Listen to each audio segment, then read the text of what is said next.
Hello, everyone. It is lovely to have you all with us today. I'm going to go ahead and share my screen.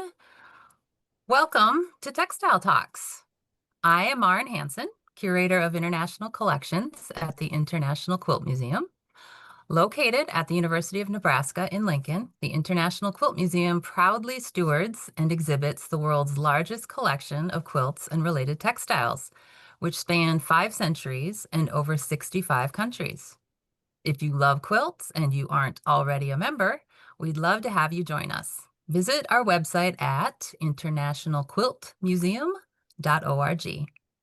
Before we begin, I would like to recognize and thank the organizations that partner with the International Quilt Museum to bring you textile talks each week: Quilt Alliance, Studio Art Quilt Associates, and Surface Design Association. We are honored to bring you this free and inspiring programming with the help of our sponsors. We couldn't do it without their generosity and the generosity of viewers like you. Just a couple of housekeeping reminders before I introduce our program. Please use the Q&A for questions, the chat box for greeting others, and survey for commentary and ways we can improve. If you prefer not to see notifications from the chat, you can click on the chat button to toggle them on or off. The live captions make Textile Talks accessible to a wider audience. If you prefer not to view captions, you should be able to turn them off. And now to our program.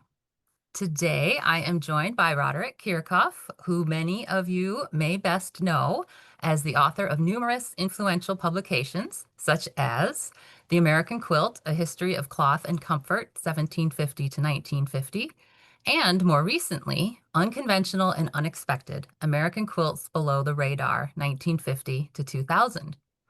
But who is today appearing as a member of the International Quilt Museum's International Advisory Board. Roderick and I just returned, not even 2 weeks ago, from a fantastic, eye-opening trip to Uzbekistan, during which we encountered countless examples of traditional textiles that are integral parts of Central Asian material culture. We are excited to share some of our travel experience with you. Welcome, Roderick. Thank you, Mara. Nice to see you again. Long time no see. That's right. That's right. And we both came fully garbed in our appropriate clothing. Tell us a I'm little bit about what full you're on, wearing today. I'm full on Uzbeki now. No. And the reality is, and you could too, you bought several things, but I could do a rotating fashion show as we go through this talk, but I will show the coat. And those of you who know my love of fashion,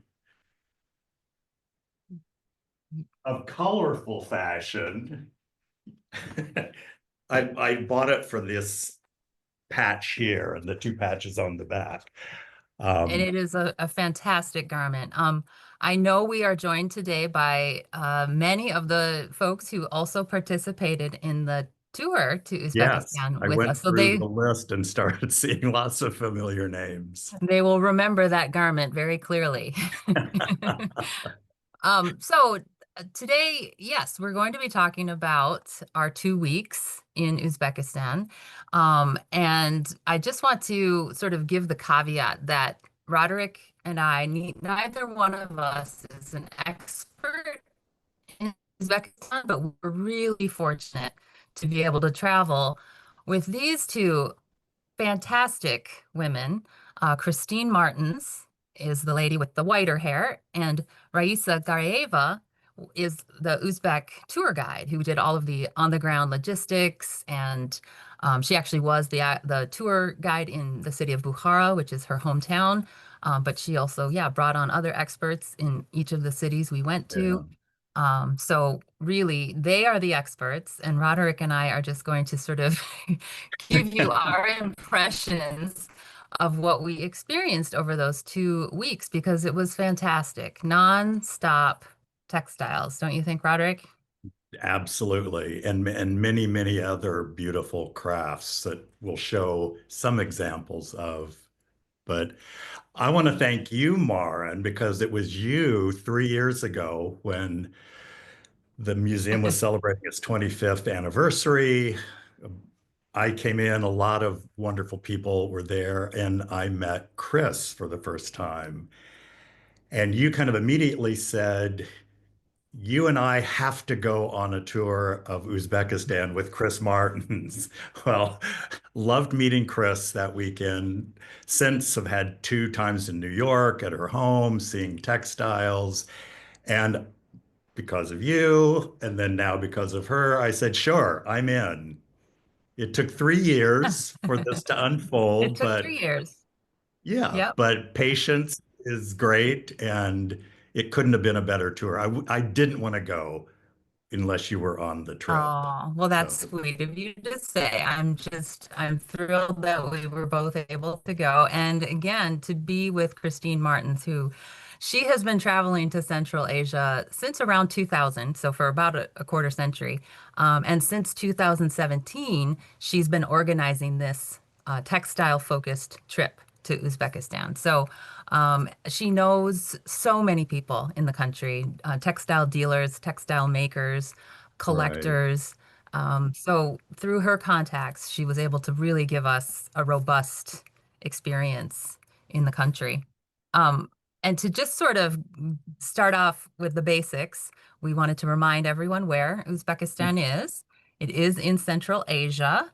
So these are the group that sometimes loosely are called the stands.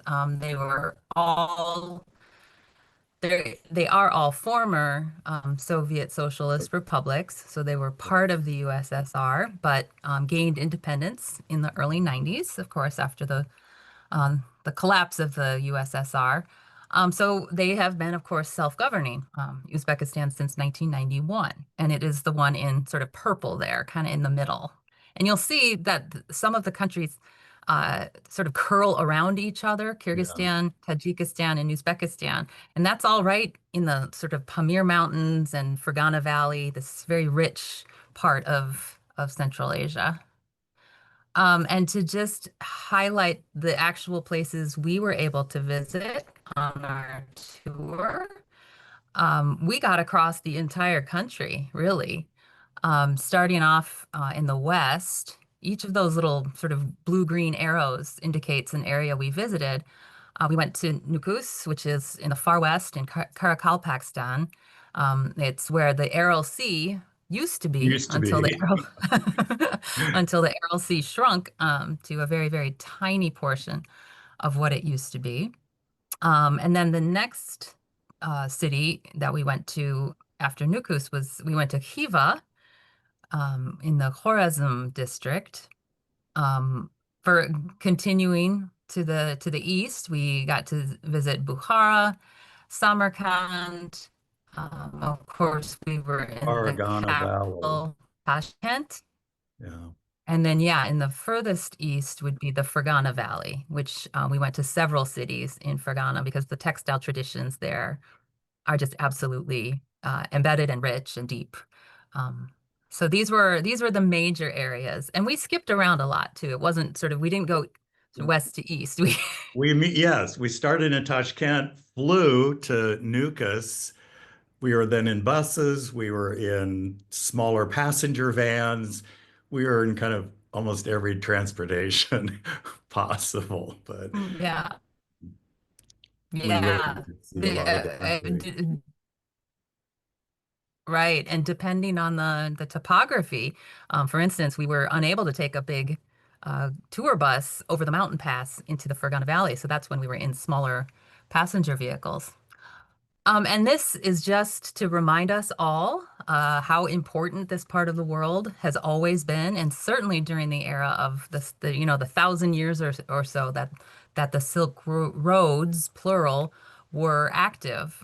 So much trade happened, starting in Chang'an or Xi'an, China, going all the way west, reaching Turkey, Constantinople, and then even further across the Mediterranean. So this map really shows how, I mean, it's a bit of a cliche, but Central Asia really is the crossroads of the world. You can see Bukhara is there, Kokand, Samarkand, Khiva.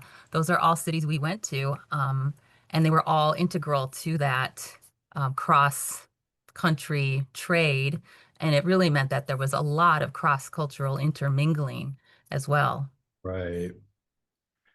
And I grew up hearing about the Silk Road, learning a little bit about the Silk Road, but it was fascinating hearing experts talk. It was the Silk Roads.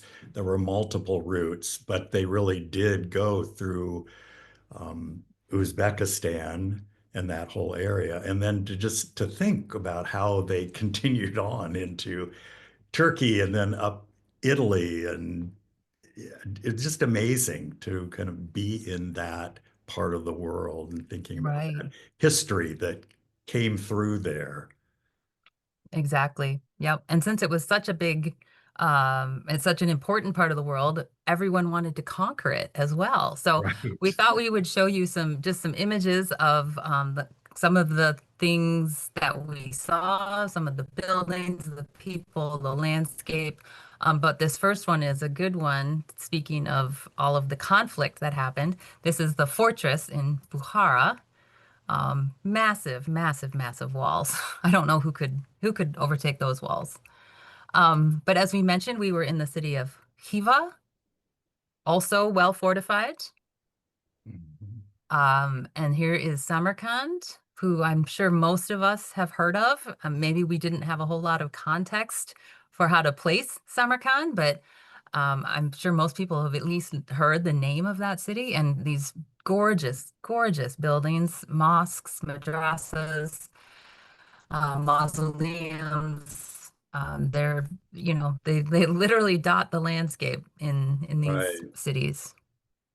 We were also in Bukhara, another integral city. It still has some of the caravanserai buildings where the caravans would stop and settle for the evening, and they would, refresh their needs before they moved on down the Silk Road again.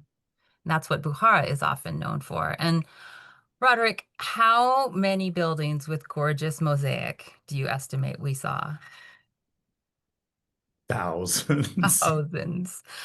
But they never got old. That's the thing, No, is like no. each one sort of delighted me again. It's almost like I was seeing the mosaic work fresh every time we Right. came to another palace or mausoleum or mosque. And this one, I believe, was in Kokand, in the Fergana Valley. So this kind of mosaic was maybe the kind that we're most used to thinking of in terms of the word mosaic, where you have small pieces, usually geometric pieces of ceramic work that are then fitted together to create new patterns. So very appropriate for quilt makers and quilt lovers. Right. That was one of the reasons, I mean, I took so many pictures. I mean, just the color, the designs, and then the relationships to quilt patterns was just amazing. Right. And we had It is so amazing. And it, wonderful guides that would point out, there's been a lot of restoration. There have been earthquakes, and there were, conquerors coming through and destroying everything and right. being rebuilt. But fascinating to have just be pointed out to where now was restored or replaced. And then if you look higher up, that's older. Right. Right. And so this is in Kiva. Yeah. Some beautiful, and the other thing it reminds me of is how important mathematics are in quilt making as well. Just fitting all of the geometric shapes together, just the same way in mosaic work. Um, but the other type of mosaic work we saw was painted tiles. So those seem to be the two main formats for Mhm. the decoration on all of these historic buildings. But we saw lots of other just gorgeous architectural details everywhere from, ceilings in palaces or stately homes.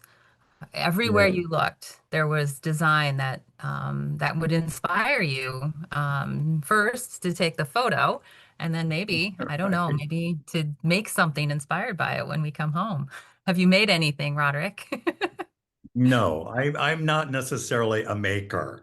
I'm a documenter and a lover and An appreciator. appreciator. Uh, Maybe one day I have the fantasy of doing um, collage work, but Okay. All right. oh, Well, maybe mosaic work is in your future. yes, yeah. This was a really interesting mosque in Hiva. There were, I don't remember what the estimated number of pillars was, but each pillar was carved differently. And they were Right, from many, right. many different generations. Isn't that right? Yes, yeah.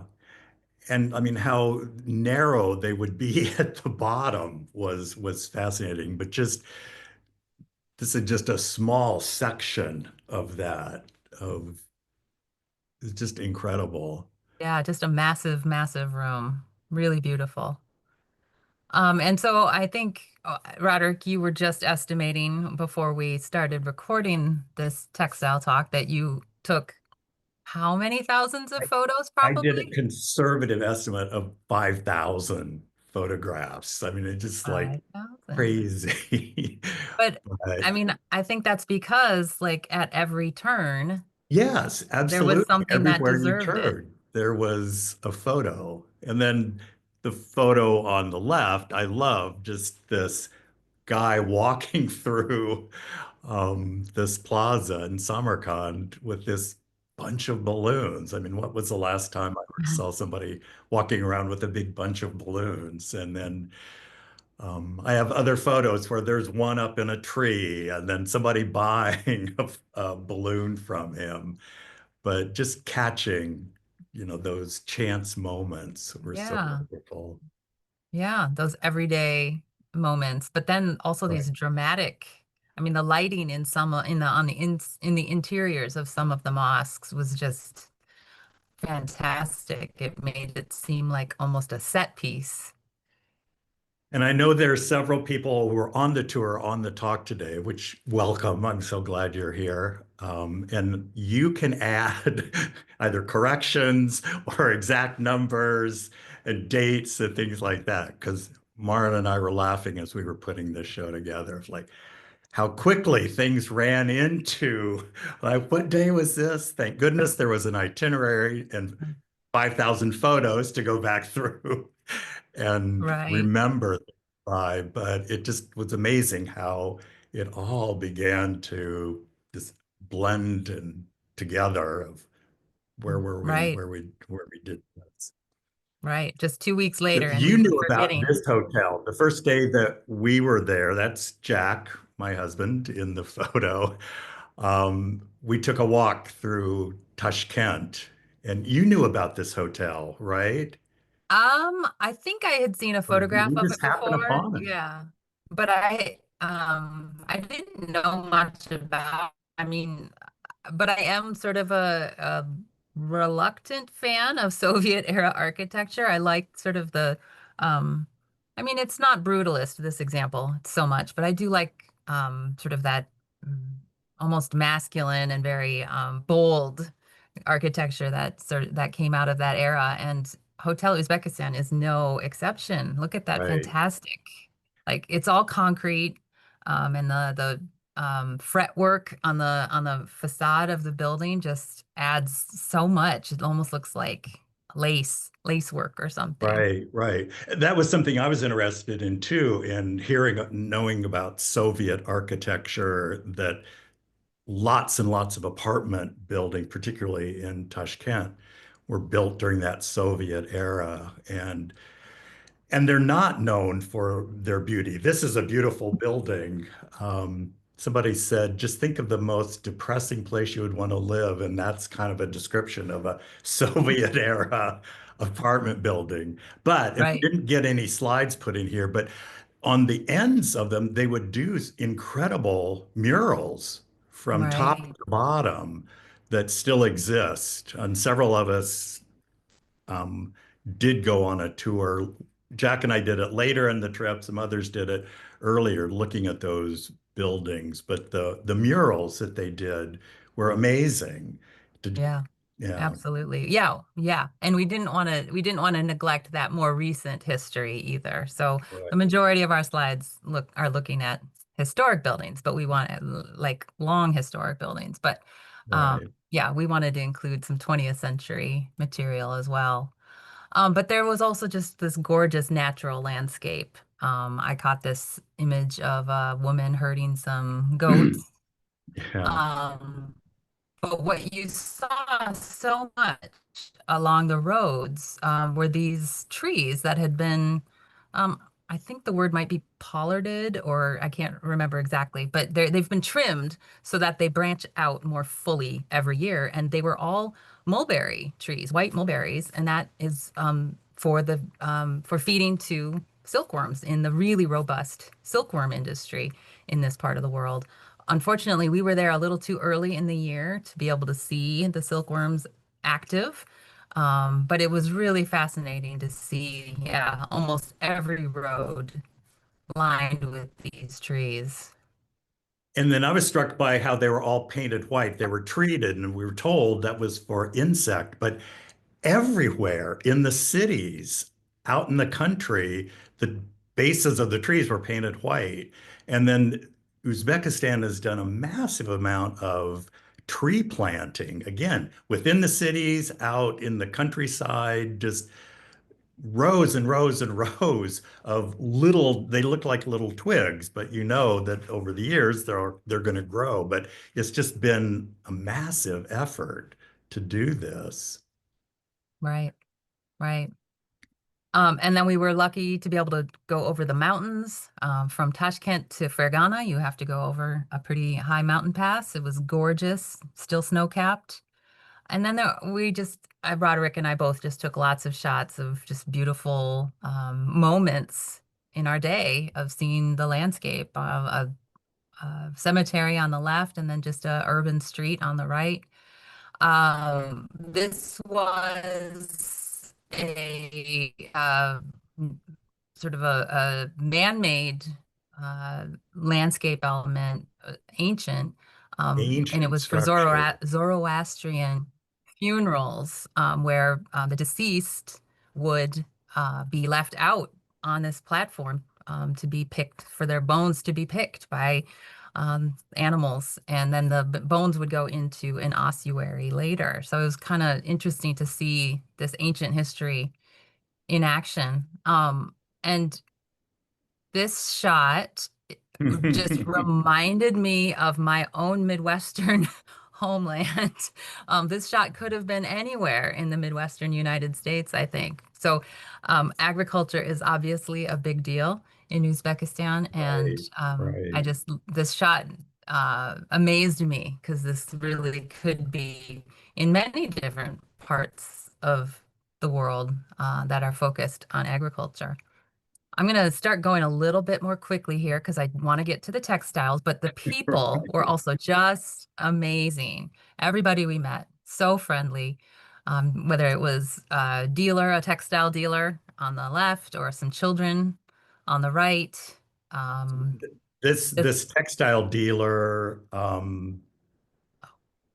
was Jamal Temirov in Bukhara. oh, He good. gave Chris a dopey. This is what these are called, a dopey, when she bought her quilt, which you're going to see later. And then he gave me the one that I'm wearing the next day when I bought a quilt from him. Nice. Very nice. On the left here, we have our guide in Hiva, a gentleman on the right I met who was growing grapes.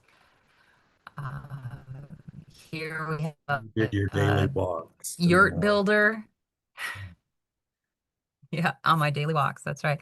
I'll just keep clicking through because these were just really interesting, fascinating people we got to meet. And as you can see from their smiles, just so friendly and welcoming. Let's talk a little bit about the two young women that approached us Oh, in a restaurant. And so many yeah. people approached us, wanted to know where we were from, of course, a little hesitant, but um, and wanted to speak English, wanted to practice English. And these two young women, the one on the right was just so present and so verbal and smart and is going to go to college in Massachusetts outside of Boston. But it's just people were fascinated by us and by America, wanted to come to the United States, which Yeah. Yeah. I was very impressed with this young woman. She's very active in Model UN. I think she's going to go on to do really fantastic things we for said her you're country. going to be the president of Uzbekistan Yeah, let's hope one so. day, we hope. Let's hope so. Yeah, and so we just kept meeting so many lovely people. On the left was a gentleman. He is a member of the Bukharan synagogue. He's really helping keep that community thriving in Bukhara, the Jewish community. On the right, this young lady, she just came up to me and clearly wanted to practice English. Her Right. first question was, "What is your name?" Her second question, which sort of flummoxed me a little bit, was, "How old are you?" Huh. Which I didn't really want to answer, but I thought, oh, heck, it's all right. She can know my age. It's all right. But she clearly had a set of questions that she had practiced Right. and wanted to Right. ask everyone she encountered. These were some embroiderers that we met and bread bakers. We'll show you pictures later. The family of some yurt makers that we visited with. And we'll just very quickly share some images of food with you because any trip to another country generally revolves around food, I think. And our friend Barbara here is documenting some of the grilled meat and vegetables that we had pretty much at almost every meal, don't you think? This was my birthday lunch in Yay. Newcrest at a Turkish restaurant. Happy birthday. It was just a genuinely lovely group of people. We have a group shot at a dinner here. And of course, there was bread absolutely everywhere. And we'll show you more photos of that in a minute. So, getting on to the important part, because really, we went to Uzbekistan because we wanted to see textiles. And the predominant textile traditions that we were able to witness and view are Ikat and Suzani. So Ikat I'm sure many of the viewers are familiar with Ikat. It's a resist dyed fabric, though either the warp or the weft, or sometimes both in some countries, are resist dyed, usually by tying. And Ikat is actually a Southeast Asian word, Indonesian, Malay. But in Uzbek, it's called abra bandi, which I believe literally means cloud tying. So abra means cloud, and bandi means tying. So in Uzbekistan, it's warp Ikat. So only the warp threads, which are often silk, only the warp threads are resisted and dyed. So one of the um, crucial elements, of course, then is silk. So we were able to view some silk processing.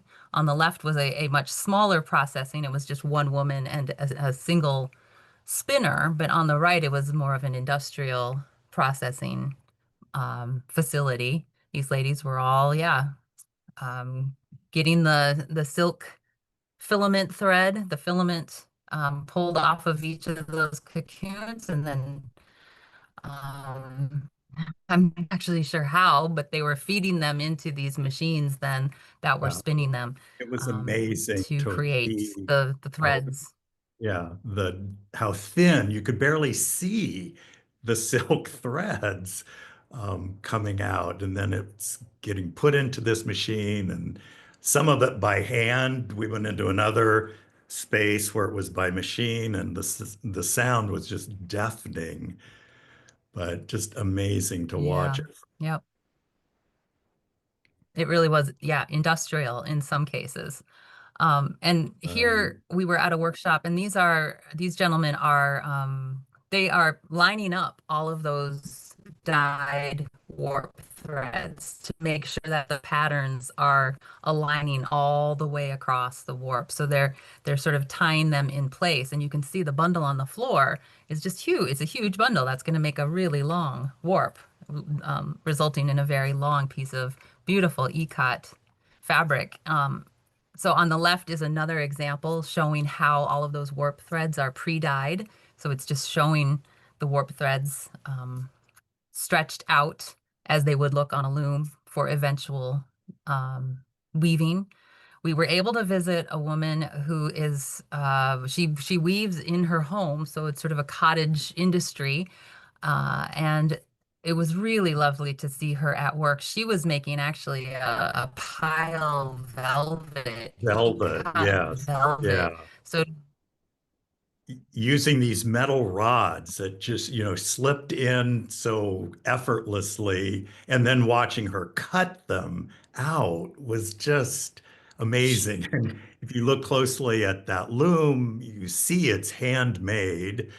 And then to have gone into their very simple home, um, we were in the bedroom, all of us on the floor, on the bed, standing.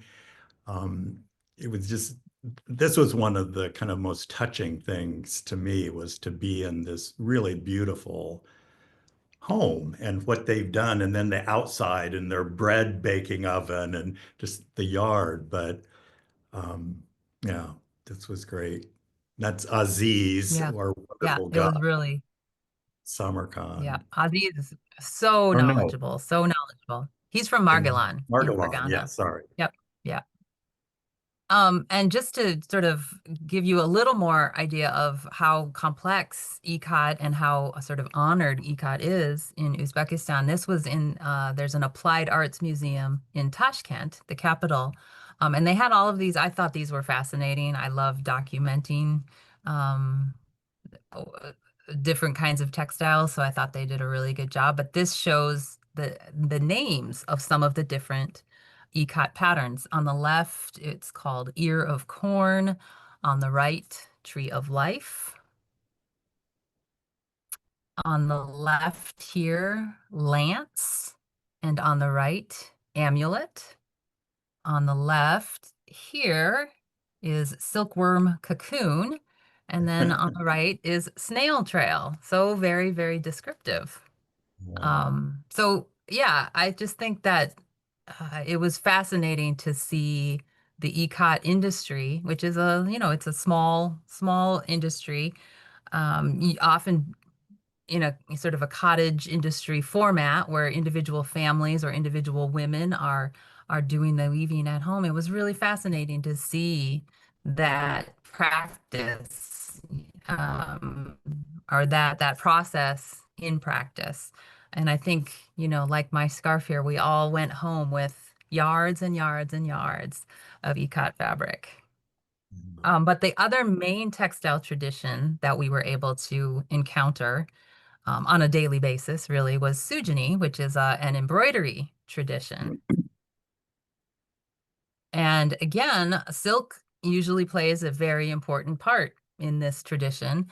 On the left is a lady. She was actually the woman who was doing the spinning at the facility we were at previously that we showed Right. previously. And the gentleman on the right was dyeing some silk threads with cochineal, which was fun to see. Like, I've always learned about cochineal. I knew it came from insects, but I Right. had never seen that dye bath in action. Right. So the Sydney fabrics or examples that we saw were largely done with a chain stitch, which you can kind of see in the foreground of this detail here. Sometimes it was performed with a hook and sometimes with a needle. I think more often we saw a hook, don't you think? Yes. And the woman here is Medina. We met her in Tashkent. Um, she's a master now in reviving the whole Suzani embroidery. She has a huge collection of old Suzani. They're actually building a museum down the street. but she's been really, really one of the people, but a major one responsible in reviving this art and bringing it back to prominence. And she has work in the British Museum. Yeah. Yeah. And I think I was saying Suzani earlier, wasn't I? Suzani. I'm thinking of an Indian textile tradition. But yes, the Suzani work was just fantastic. And we saw examples of it like just absolutely everywhere. This was at a ceramic studio, but everybody has examples of Suzani on display because it's just so integral to material culture there. And of course, on any uh, tour abroad, there are opportunities to purchase. And I Right. think our group, um, they pulled their weight, don't you think? We did. We did. And so this picture on the right, of course, that floor was bare. They just start opening one after another and then laying it out on the floor and then another and then another and then another. And it's just piled like you see here um, on the floor. And It was, yeah, a real one treasure is trove. better than the next. Right. Yeah, and so everywhere we went, people were really excited to share the technique with us, to share the work with us. As I said, we most often saw the Suzani being performed with a hook, but these two young women, I was really excited to see. They must have been, I don't know, 8 or 9 years old, and they were sisters. And they were showing us how they're learning how to do Suzani embroidery. And they were using a needle rather than a hook. So it's nice to know that generations are coming along and still learning Right. these Right. skills. But so Suzani embroidery and Ikat were not the only examples of textiles we saw. And of course, since Roderick and I were representing the International Quilt Museum, we definitely kept our eyes open for patchwork and quilting. And we were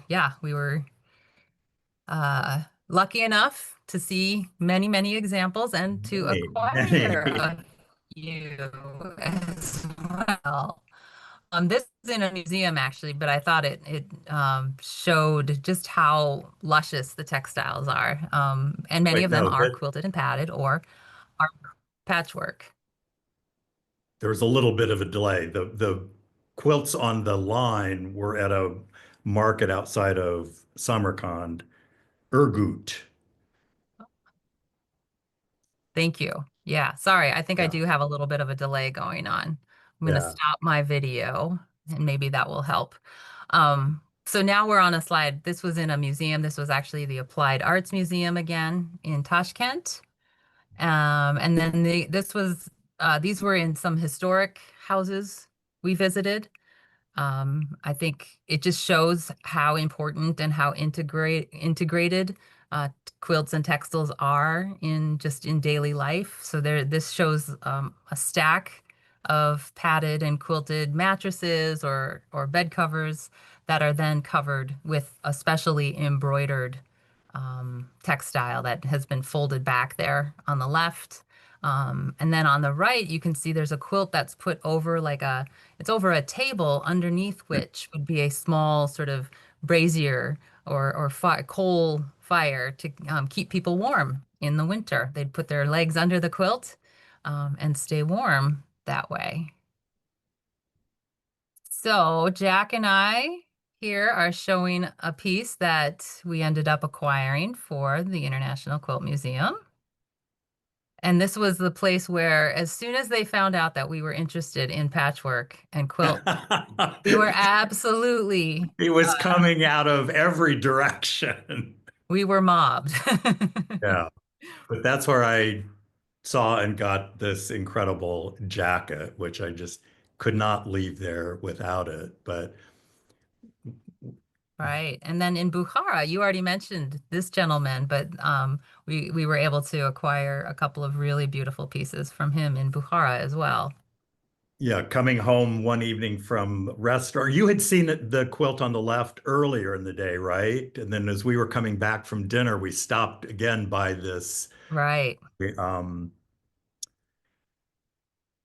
Jamal's place. And then the next day, Chris and I went back. She said, I'm going to buy that.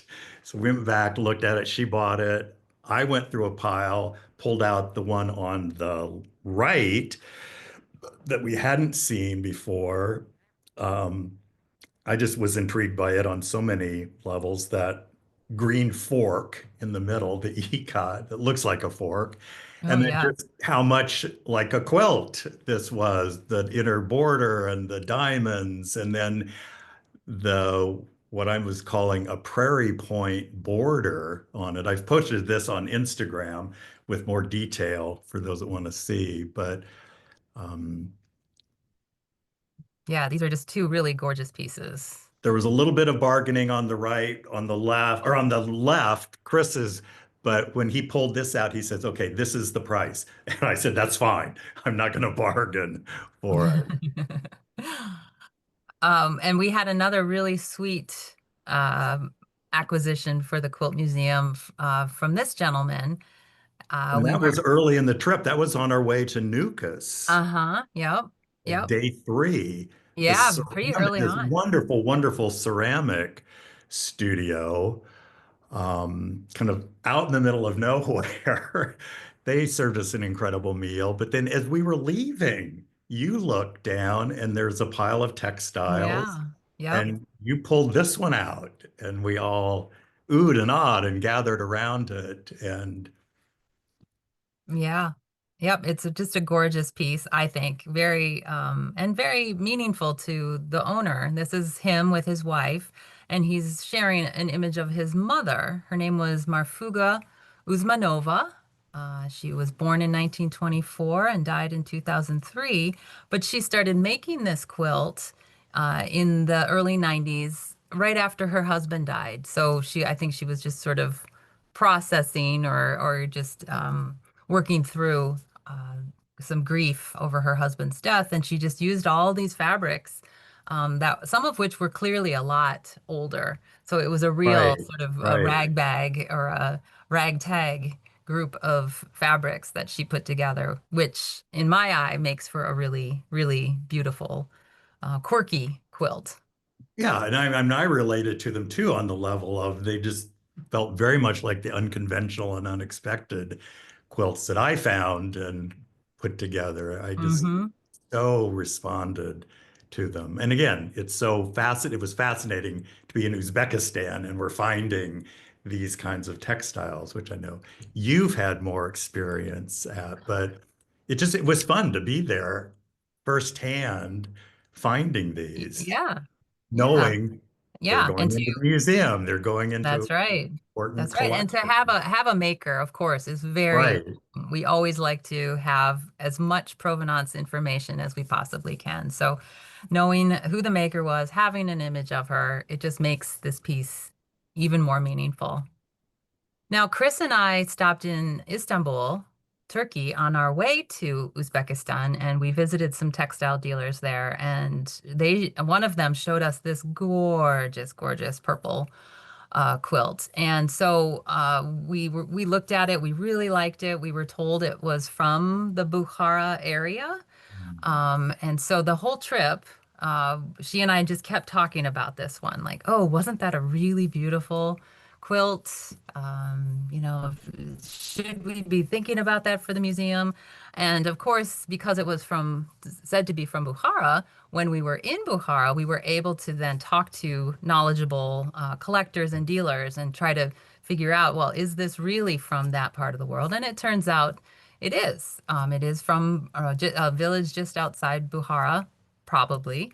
And it was probably used as what's called a joy push, I think is how you say it. And that would have been one of those beautiful textiles meant to cover the stack of folded quilts and mattresses that we saw in an earlier slide. So that would have been the use of this piece is as, yeah, like a decorative cover. And so on my way back home, I went through Istanbul again, and this time we snapped it up. So this piece now is in the International Quilt Museum collection. And Um, you had a little competition there when you got to Istanbul, well, right? while we were there, some other folks showed interest as well. But it's a beautiful piece. I can't imagine anyone not showing interest in it. So it was lovely for us to be able to, yeah, acquire it and add it to our collection. Um, we are getting a little close to time, so I'm going Yes, to we go through some of these are. fashion Yeah. slides more quickly. We did see lots of garments. So here's an Ikat chapan or robe that we saw in a museum. It was fascinating to me to see how the embroiderers, the Suzani embroiderers, would obviously embroider to the shape of the garment. You don't want to do extra embroidery if you don't have to, but I just thought that was really fun to see. Roderick and Jack did lots and lots of trying on of As did garments, others in the group, and others as bought did others, as did wonderful others. things. Yeah, so some really gorgeous robes on view here. And some more beautiful chapans. Rod is wearing sort of a modern version of a chapan, a sort of I an agreed to be the everyday. model here. That's right. And not quite the right size of a But we also visited with an opus. artist Yeah, who she makes modern fashion yeah. using traditional techniques. What did you think of that fashion show, Roderick? Oh, it was incredible. It was just amazing. The whole space as we entered her garden and just creativity coming out of every single space that we were in. And to sit in this room and I love fashion. I love watching um, shows of the of fashion, and Yeah, it had we music were and everything. right. It was just amazing, and wish Yeah, we could have shown everything that walked out of those yeah. curtains. It was really fun. And as Roderick mentioned, we did go to lots of really, really big markets, huge markets. So we got, Huge, yeah, just huge, huge. You could get lost very easily. right. And so we got to see sort of the modern fabrics that are being sold. I imagine a lot of them are probably produced in China and imported, but it was interesting to just see the today's textile markets and what's being produced for everyday use now, as opposed to these more traditional textiles we were seeing in villages and in homes and in cottage industries. At that same large market where Roderick got his jacket he's wearing now, we were also able to see a woman doing some card weaving, which was really fun. This card weaving is done to make trim. She just produced a whole lot of trim that would go on garments or on accessories, on quilts. So it was interesting to see yet another textile technique. And speaking of another textile technique, felt making is a huge part of textile traditions across Central Asia. So we were able to experience felt, at least in a small way. We were able to participate in a workshop where we each made a scarf using felt that we would then sort of integrate or felt into a silk scarf. And the woman here she is such a master at this technique. It was wonderful to see her at work. And then the final textile technique we were going to highlight was block printing. Block printing, of course, is a textile technique common all to cultures all over the world, but also in Uzbekistan. We saw the piece on the left in a really beautiful sort of high-end gallery. But then on the right, can you tell us about that one? We were in Margolon Market walking back with our guide, and I was standing next to him as we were walking back to the bus. We walked by this vendor who's selling men's underwear, and he looks at Yeah. this cloth that's over her table and he says, I think that's block printed. So she clears the underwear out a little bit and we open it up and then he does the deal. How much is it? It was kind of like unbelievably low priced. It was damaged and very, very dirty, but I said, okay, sold. I have to have it. It just was like such an incredible, happen upon it. I would have walked right by it, I think. He noticed it, and now it's back Yeah. in the US. It's been washed once, and I've undone the bad repairs, but not sure yet what's going to happen to this, but it was just such a fun It experience. was. And I think the lady, you can see she has this very puzzled, almost bemused Yes, face. I think yeah. she didn't Why really why don't you want to understand buy why underwear? we were so excited. About, yeah, Exactly. yeah. Exactly. Okay, well, we have just a few minutes left, and there are some Oh, I questions I want know. to get to. So we We have will to go through have to these. do another talk, Marin. I know we might have to with your 6,000 slides or so. Right. We saw lots of other skilled craftspeople. So it was fun to watch the bakers in action, and some of our group members were able to work on the dough themselves and make their own bread rounds. And there, as we said earlier, there was just delicious bread absolutely everywhere, made in the tender ovens. And speaking of the tender ovens, we were able to visit a oven maker. It was really fun to watch him. He's such skill involved in making these ovens.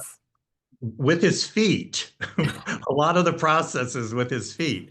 And was this wool or camel's hair? It was sheep's wool, yeah. Sheep's wool, okay, I'm that pretty gets sure. mixed in with Yeah, the mud. I mean, it just was fascinating it to really watch was. this.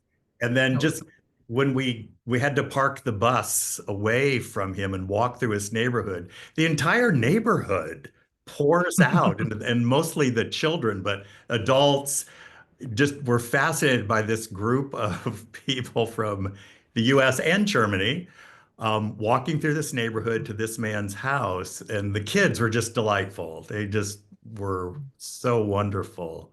Yeah, they really were so welcoming.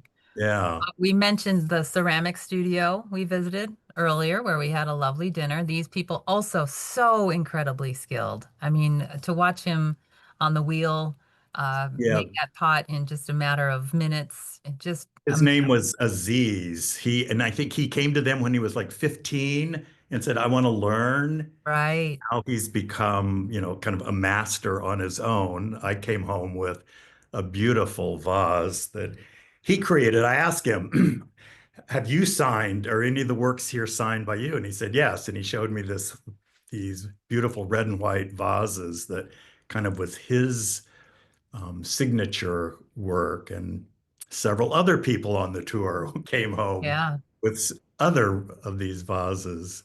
Yeah. There was just really gorgeous, gorgeous work there.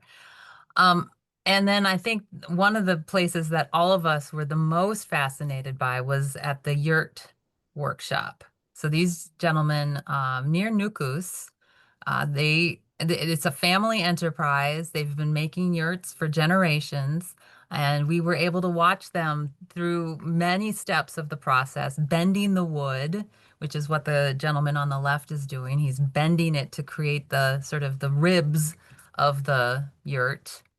And then here they were sort of semi-assembling a yurt for us to just show us the basic bones of the yurt. And they produce them and send them all over the world. They were just, I think, sending one to Costa Rica, was it? Or, Yes, yeah.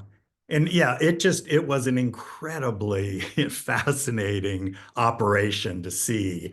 And the young guy was a son, I think, or probably grandson, great grandson of the generations, was walking around with his phone, videoing all of this. Well, he's got a YouTube or probably has a YouTube, but he has an Instagram presence, which is getting posted on anyone interested should follow him. It's just fun to yeah, see, this younger generation, and now he's getting this posted out into the world through social media. But Yeah, really fascinating. yeah, And they were, again, so friendly and welcoming. And yeah, I think Lucy is putting some of those Instagram handles and yes, yeah. into the chat section. So with that really brings us to the end of our talk, which is good timing Which because is just scratching the surface. which is scratching the surface. Um, Jeez. but we do have a few questions, actually quite a few questions. I'll try to answer some of them very quickly. How many people were in your group? There were 15 of us, plus Chris Martins and Raisa, as well as a few other folks who came and went. Someone would love to see the coat Roderick is wearing. So if he'll stand up, I'll keep answering questions. And I'll be posting it on Instagram. I haven't really done that yet. Doesn't he look handsome? How handicap accessible is this trip? Well, I would say it would be a little tough. Challenging. Yeah, pretty challenging. The terrain can be quite uneven, and there haven't been a lot of accessibility efforts that have happened yet. I can't imagine they won't eventually, but so far I would say it would be a bit challenging. Someone would like to take a trip like this. Who would she get in touch with? Christine Martins is the organizer. You can find me on the International Quilt Museum website and get in touch with me, and I can then hand you over to her. Every year she says this is her last year, Right. and then she keeps doing it. So hopefully this Uzbek trip will still happen in the future. And yes, please, you can get in touch with me and I can pass you along. And Uh, there is another guide that Chris is kind of handing this off to. And I'm sorry, I should have had her contact info on here, but um, right. go through Yeah. Chris or go through Mara and Yeah. yeah. We can get you in touch with the right person. Someone said, what were the costs of the Suzanese? I hope they were properly compensated. I think they were properly Oh, compensated, don't you think? yeah, there we were shown things. One, we were shown things that weren't for sale. We were shown things that were five, six, $7,000. No one in our group came home with that. I would have loved to.